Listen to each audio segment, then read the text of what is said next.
नमस्कार दोस्तों पुरानी बातों को याद करते रहना चाहिए।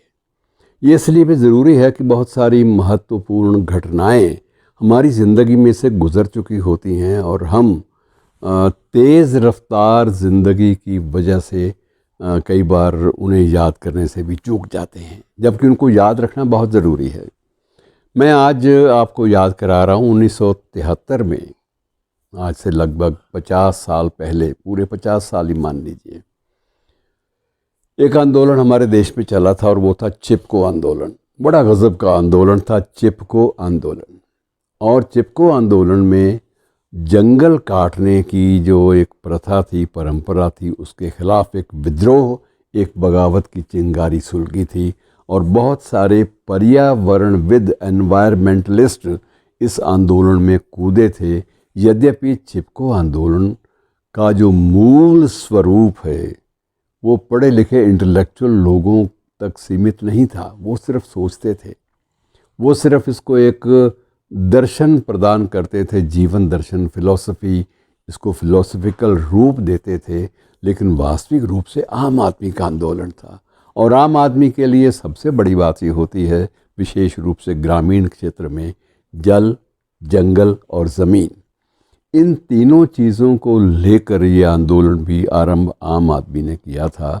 और ये 1973 का आंदोलन आज 50 वर्ष पूरे होने पर एक बार फिर से प्रासंगिक, रेलेवेंट हो रहा है, इसलिए कि जो जो जंगल कटते जा रहे हैं त्यों त्यों त्रासदियों की संख्या, ट्रेजिडीज़ की संख्या, बाढ़ों की संख्या और जल के संकट की संख्या त्यों त्यों और भी बढ़ती जा रही है। एक तरफ हमारा परिवेश बाढ़ों से त्रस्त है।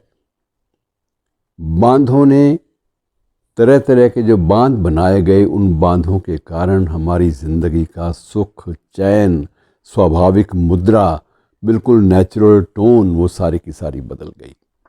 और अब स्थिति ये आ गई कि वृक्षों को बचाने के लिए, कटाव से बचाने के लिए गांव के लोगों को ये महसूस हुआ कि यदि कटाव जारी रहा तो हमारा अस्तित्व ही खत्म हो जाएगा।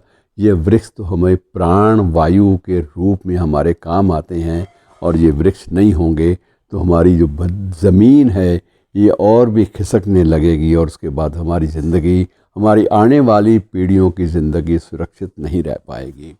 तो इस कटाव के ख़िलाफ़ एक आंदोलन हुआ और उसमें लोग वनों की, जंगलों की कटाई का विरोध करने के लिए वृक्षों के साथ चिपक गए। और इस आंदोलन में बहुत सारी जानें भी गईं। जानें कितनी गईं उनका अभी तक पूरा हिसाब किताब इतने वर्षों के बाद भी अभी तक हो नहीं पाया आकलन। लेकिन आंकड़े बड़े ख़तरनाक थे। उनको ना भी तरजीह दें तो इससे कोई फ़र्क नहीं पड़ता। फ़र्क इस बात से पड़ता है कि उसके महत्व को तरजीह तो दें। उनका जो एक प्रकार से जो कुर्बानियाँ थी, उन्होंने जो कुछ हमें, हमारे परिवेश को दिया, उसका मूल्यांकन तो करें।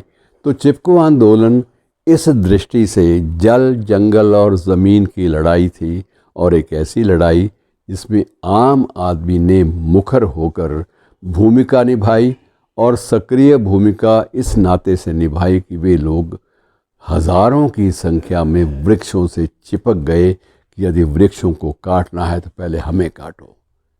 देर सवेर हमें कटना तो है ही। कटना इसलिए है कि जब पेड़ नहीं रहेंगे तो हमारी ज़िंदगी कितनी बेमानी हो जाएगी, और हमारी आने वाली पीढ़ियाँ कितनी तरसेंगी समाधान के लिए। इसलिए हम कट जाएंगे, अपनी प्राण की आहुति दे देंगे, अपने प्राणों की, लेकिन इन वृक्षों को कटने नहीं देंगे। और मित्रों, थोड़ा सा अनुमान लगाइए कि यदि चिपको आंदोलन ना होता तो आज स्थिति क्या होती। आज चिपको आंदोलन के बावजूद स्थिति यह है कि हमारे तबाहियों के जो मंज़र हैं हमें देखने पड़े हैं बहुत ज़्यादा। कभी उत्तराखंड में तो ज़्यादा, सबसे ज़्यादा देखने पड़े हैं। कभी देवभूमि उजड़ी है, कभी कुछ मैदान भी उजड़े हैं। इन सारे उजड़ते हुए मंज़रों को देखने में हमने कितनी ज़्यादा दुखद ज़िंदगी बिताई है, इस बात का अनुमान तो लगाइए। अब सुंदरलाल बहुगुणा और अन्य पर्यावरणविद जिनके नामों की चर्चा बहुत होती है, उनके साथ उतनी ही चर्चा गौरा की भी होनी चाहिए, जो कि कम होती है अपेक्षाकृत। क्योंकि अंतर्राष्ट्रीय स्तर पर जो मान्यता मिली वो उभरे हुए चेहरों को तो मिली, लेकिन आम आदमी गौरा जैसे सामान्य लोगों को उतनी मान्यता नहीं मिल पाई। उनकी ओर भी ध्यान रखिए। और चिपको आंदोलन का मर्म आज भी प्रासंगिक है, आज भी रेलेवेंट है, इस बात को भी ध्यान में रखिए। शुक्रिया।